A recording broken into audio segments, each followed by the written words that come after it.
సజ్జల భార్గవ్ కారణం. నీ కాడ సిగరెట్ల కోసం బీడీల కోసం అడక్కదింగే నా కొడుకుల్ని, నీ అబ్బ కాడ పదవుల కోసం లేకపోతే డబ్బుల కోసం అడక్కదింగే వాళ్ళని వాళ్ళ సంఖ్యలు నాకుతో మీ ముడ్డేన తిరుపుకున్నారు తప్ప ఏనాడు కూడా పార్టీ కోసం కష్టపడడం దగ్గర చేస్తల.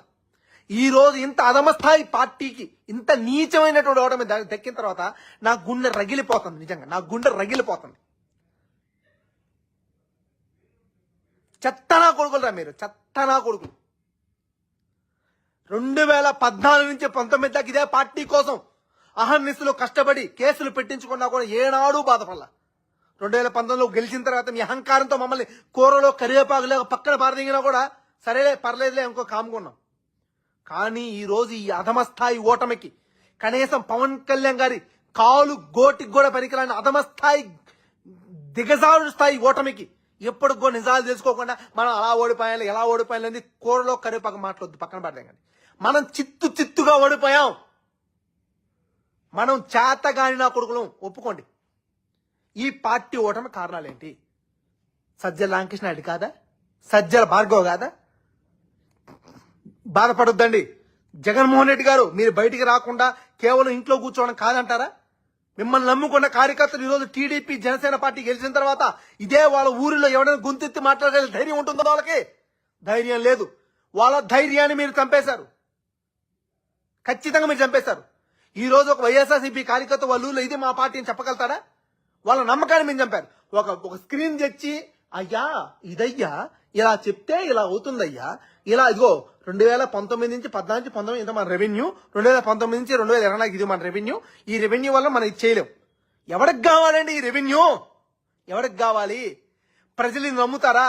ఈ రోజు టీడీపీని మేము 2000 4000 పింఛన్ ఇస్తా అంటే నమ్మారు. ఇదే ఇంట్లో ఎంతమంది పిల్లలు ఉంటే అంతమందికి ఎవరికైతే వాళ్ళకి విద్యా కానుకిస్తా అంటే నమ్మారు. ప్రజలకు కావాల్సింది పనులు చేయడం, మనం సొల్లు మాటలు చెప్పడం కాదు. 2014 ఇలాంటి మాటే చెప్పారు, మేము రుణమాఫీ చేయలేమన్నా, ఓడిపోయారు. ఈ రోజు ఇదే మాట మీరు చెప్పారు, మేము ఇంత బడ్జెట్ ఎక్స్ట్రా అవుతుంది మేము చేయలేము, నేను అబద్ధాలు చెప్పను. అబద్ధాలు చెప్పకపోతే ఎవరికి? నీకు అబద్ధాలు చెప్పదు, నీకు ఇబ్బంది. మా లాంటి వాళ్ళు వెళ్ళిపోతుంది. ఈ రోజు సజ్జల భార్గవ్, సజ్జల రామకృష్ణ మీరిద్దరు పార్టీని దింకెళ్ళండి, పార్టీని సర్వనాశనం చేస్తారు మీరు పార్టీని.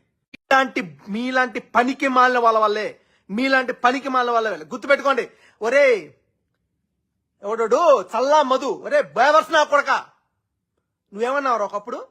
వైఎస్ఆర్సీపీ పార్టీలో 2014లో వైఎస్ఆర్సీపీ పార్టీ అధికారంలో లేనప్పుడు వైఎస్ఆర్సీపీ పార్టీలో కష్టమైన కార్యకర్తల మీద టీడీపీ వాళ్ళు కేసులు పెట్టారు, టీడీపీ వాళ్ళు ఇబ్బంది పెట్టారంటే నేను ఎవరు కష్టపడమన్నారా? నిన్నెవరు కేసులు పెట్టించుకోమన్నారా అని అందరికీ నమస్తే అండి. ప్రభుత్వ సలహాదారు పదవికి సజ్జల రామకృష్ణారెడ్డి రాజీనామా. సరే, సలహాదారుడిగా ఉన్నాడు. సజ్జల రామకృష్ణారెడ్డి వల్ల రాష్ట్ర ప్రభుత్వానికి కానీ ప్రజలకు కానీ ఒరిగింది ఏమి లేదు, జీతం బొక్కంటే. అది అలా పక్కన పెడితే వైఎస్ఆర్సీపీ పార్టీ ఓడిపోవడానికి ప్రధాన ముఖ్య కారకుడు సజ్జల రామకృష్ణారెడ్డి. ఈ మాట నేను అనట్లా. వైసీపీ నాయకులు, వైసీపీ కార్యకర్తలు ఆయా సోషల్ మీడియా మాధ్యమాల్లో, ఫేస్బుక్లో కావచ్చు, యూట్యూబ్లో కావచ్చు, ట్విట్టర్లో కావచ్చు, వీడియోల రూపంలో ముఖ్యంగా సజ్జల రామకృష్ణారెడ్డిని, అలాగే సజ్జల భార్గవ్ రెడ్డిని, వైసీపీ సోషల్ మీడియా ఇన్ఛార్జ్ ఎవడైతే ఉన్నాడో సజ్జల భార్గవ్ రెడ్డిని, సజ్జల రామకృష్ణారెడ్డిని కలిపి అమ్మనా బూతులు పెడుతున్నారు. మామూలు బూతులు కాదు, పచ్చి బూతులు. రకారాలతో సంబోధించి నా కొడకల్లారా నా పార్టీని నాశనం చేశారా? పార్టీనే కాదురా, మీరు మేలుకొని మాట్లాడాల్సింది, మీరు మేలుకొని విమర్శించాల్సింది, మీరు ప్రశ్నించాల్సింది ఇప్పుడు కాదు. పనికిమాల సలహాలు ఇచ్చినప్పుడే మీరందరూ కూడా గొంతెత్తి ఓ రెదవల్లారా పార్టీని మొత్తం ఆరు చేతిలో పెట్టారు అని నాశనం చేస్తాడు పార్టీని. అయిపోయిన సలహాలో, అవి ఎక్కడ ఆలోచనలో మొత్తం నాశనం చేస్తారని చెప్పేసి నేను ఆ రోజు ఎవడు మాట్లాడలా. నేను సజ్జల రామకృష్ణ తిట్టండి, బ్రహ్మాండంగా తిట్టవచ్చు, తప్పులేదు.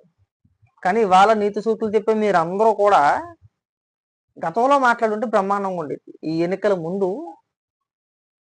ముందు మాట్లాడుంటే మీ చుట్టూ కోటరీ ఉంది, మీ చుట్టూ వాళ్ళు ఉన్నారండి, మీరు నాశనం చేసేసారండి, ఎమ్మెల్యేలు కలవలేదండి, ప్రజలకు దూరంగా ఉన్నారండి, కార్యకర్తలను పట్టించుకోలేదండి, రాష్ట్రాన్ని నాశనం చేసేసారండి, అయ్యక్క నిర్ణయాలండి.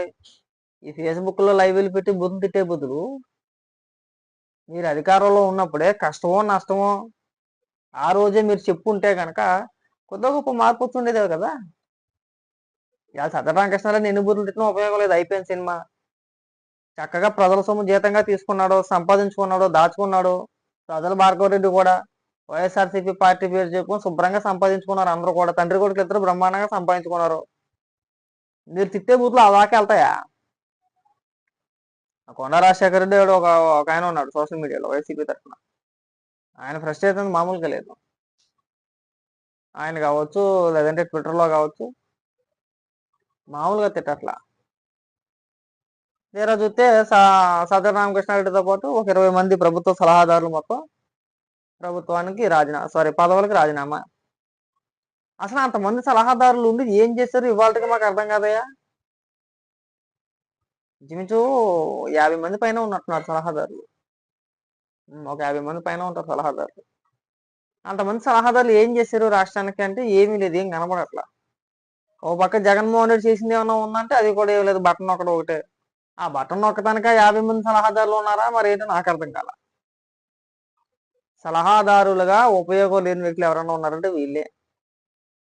పైగా సలహాదారుడిగా ఉంటూ ప్రజల సొమ్ము జీతం తీసుకుంటూ నిత్యం 24 గంటలు చంద్రబాబు నాయుడు గారి మీద పడి ఆడవాలి, అలాగే లోకేష్ గారి మీద పడి ఆడవాలి. అంతకుమించి మనం చేసింది ఏమి లేదు అందులో. అంతేనా సజ్జలా? అంతకుమించి మనం చేసింది ఏమైనా ఉందా? ఒకసారి ఓపెన్ చేయి సోషల్ మీడియా కానీ, లేదంటే మీ ఫోన్ ఆన్ చేసుకుంటే సరిపోతుంది. ఫోన్ కూడా స్విచ్ ఆఫ్ చేసుకున్నాం అంట. ఒకసారి ఫోన్ ఆన్ చేసుకొని చూసుకో. సోషల్ మీడియాలో మీ కార్యకర్తలే, వైఎస్ఆర్సీపీ పార్టీ హార్డ్ కోర్ కార్యకర్తలు ఎవరైతే ఉన్నారో వాళ్ళే సజ్జల రామకృష్ణారెడ్డి నాశనం చేసేట పార్టీని. మామూలు నాశనం చేయలేదు. ఇవాళ సజ్జల రామకృష్ణారెడ్డి వాళ్ళు ఈ స్థాయికి వచ్చింది పార్టీ. మరీ ఘోరంగా 10 స్థానాల 10-11 స్థానాల. కాబట్టి సజ్జల రామకృష్ణారెడ్డి కంగారు పడము, రాజీనామా చేసాం కదా, చేతులు దులిపేసుకున్నాం కదా, ఇంక మనకి ప్రభుత్వానికి సంబంధం లేదులే, మనకి పార్టీలకి సంబంధం లేదులే, సైలెంట్గా విదేశాలకు పారిపోవచ్చు, ఇలాంటి ప్లానింగ్స్ ఏమైనా ఉంటే ఆపి. అంత సినిమా లేదు. ప్రతిదానికి లెక్క చెప్పాలి, ప్రతిదానికి ఒక విధానం ఉంటుంది. ముఖ్యంగా నిన్ను మాత్రం వదిలే సమస్య ఉన్నదిగా. నువ్వు ఎక్కడికి పోలేవు, ఎక్కడికి పారిపోలేవు. ప్రతిదానికి చేసిన ప్రతి ఆరోపణకి నువ్వు సమాధానం చెప్పాలి, నీకు సహకరించిన అధికారులు సమాధానం చెప్పాలి. ప్రభుత్వ సలహాదారుడు అయ్యింది, రాజకీయాల గురించి ఏ విధంగా మాట్లాడు దానికి కూడా సమాధానం చెప్పాలి. ప్రభుత్వ సలహాదారులు అసలు రాజకీయాల గురించి మాట్లాడు, కానీ నువ్వు మాట్లాడు, దానికి సమాధానం చెప్పి ఫస్ట్. ఇంకా మీ కార్యకర్తలు ఇంకా కొంతమంది మాట్లాడుతున్నారు. గజ్జె లక్ష్మి అంటూ లేరు, మహిళా కమిషన్ చైర్మన్ అంటే ఆవిడ. నాకు అలాంటి వ్యక్తులను చూసిన తర్వాత నాకు అర్థమైంది ఏంటంటే, అలాంటి గొర్రెలు ఉన్న మూలనే మీరు ఇంతవరకు వచ్చారని చెప్పేసి నా అభిప్రాయం. మరి ఆవిడ మహిళా కమిషన్ చైర్మన్గా ఎలా చేశారో మాకు ఇవాళ కూడా అర్థం కాదు. ఇవాళ నిన్న పొద్దుట అనుకుంటా కొన్ని స్లిప్పులు ఒకటి దొరికినాయి. కొన్ని వాళ్ళు ప్రచారం చేసేది ఏంటంటే అవి వీవీప్యాట్ స్లిప్పులు, అవి మనం వేసిన ఓట్లన్నీ కూడా ఇలా రోడ్డు మీద పడేయారని చెప్పేసి అదేదో ప్రచారం చేస్తారు. వాస్తవానికి అవి వీవీప్యాట్ స్లిప్లే కదా అవి. ఒకవేళ నిజంగా వీవీప్యాట్ స్లిప్లు అయితే కనుక అన్ని మీద వైఎస్ఆర్సీపీ ఫ్యాన్ గుర్తుకే ఓటు అని చెప్పేసి ఉండదు. ఆ స్లిప్పుల మీద క్లియర్గా ఉంది ఫ్యాన్ గుర్తుకే మనం ఓటు అని చెప్పేసి. ఆ ఒక పాంప్లెట్లు అవి, ఎన్నికల ప్రచారాల్లో వాడుకునే పాంప్లెట్లు అవి. వాటి గురించి ప్రస్తావిస్తూ లైవ్ పెట్టింది, 40 నిమిషాలు లైవ్ పెట్టింది. అవి అన్యాయం జరిగిపోయింది, ఆ స్లిప్లని పడేశారని చెప్పేస్తాను. ఎక్కడైనా ఉంటుందా అలాగా? గొర్రెలు కాదా? అలాంటి వ్యక్తులను తీసుకొచ్చి నువ్వు మహిళా కమిషన్ చైర్మన్ లో కూర్చోబెట్టేశారు. సాగుతుంది మీకు అలాగా. ఏమన్నా అంటే మహిళలను అలా అన్నారు, ఆడపిల్లలు అలా అన్నారు, ఆడపిల్లలు ఎలా అన్నారు, ఆడపిల్లలు అలా అనొచ్చా అని చెప్పేసి పెద్ద పెద్ద ఉపన్యాసాలు ఇస్తారు, పెద్ద పెద్ద మాటలు మాట్లాడతారు. అంత గొర్రెలు. ఆవిడ గొర్రె, అనితారెడ్డి బుజ్జి అని చెప్పేస్తుంది. ఆవిడ గొర్రె. మీ గొర్రెతనం తగలట వీవీప్యాట్ స్లిప్పులకి లేదంటే పాంప్లెట్లకి తేడా తేలతాం. మరి మీరు సోషల్ మీడియాలో పెద్ద తోపులు. ఆ గజ్జిలక్ష్మి అయితే ఏకంగా మహిళా కమిషన్ చైర్మన్. ఇంగిత జ్ఞానం లేదు, తొక్కలేదు. ఇందాక లైవ్ పెట్టి గొక్కెట్టి ఏడ్చేస్తుంది. ట్యాంపరింగ్ జరిగిపోయింది, స్లిప్లను రోడ్డు మీద పడేశారు. బుద్ధి జ్ఞానం ఉన్నది నీకు? అందులో క్లియర్ గా లేదా ఫ్యాన్ గుర్తుకే మన ఓటు అని చెప్పేసి అని. వీవీప్యాట్ స్లిప్ల మీద ఫ్యాన్ గుర్తుకే మీ ఓటు అని చెప్పేసి అని వచ్చిద్దా? ఈ గోరితనం తగలట్ట అంత కాదేంటి రాష్ట్రాన్ని నాశనం చేసుకొచ్చింది ఇక్కడ దాకా. మరీ చిరాగ్గా, మరీ లేఖతనంగా, మరీ చిల్లరగా మాట్లాడమాకండి. వాస్తవాలు తెలుసుకొని మాట్లాడండి. మీ ఏడిపోయేదాన్ని ఉంటే సజ్జల రామకృష్ణారెడ్డి మీద ఏడండి.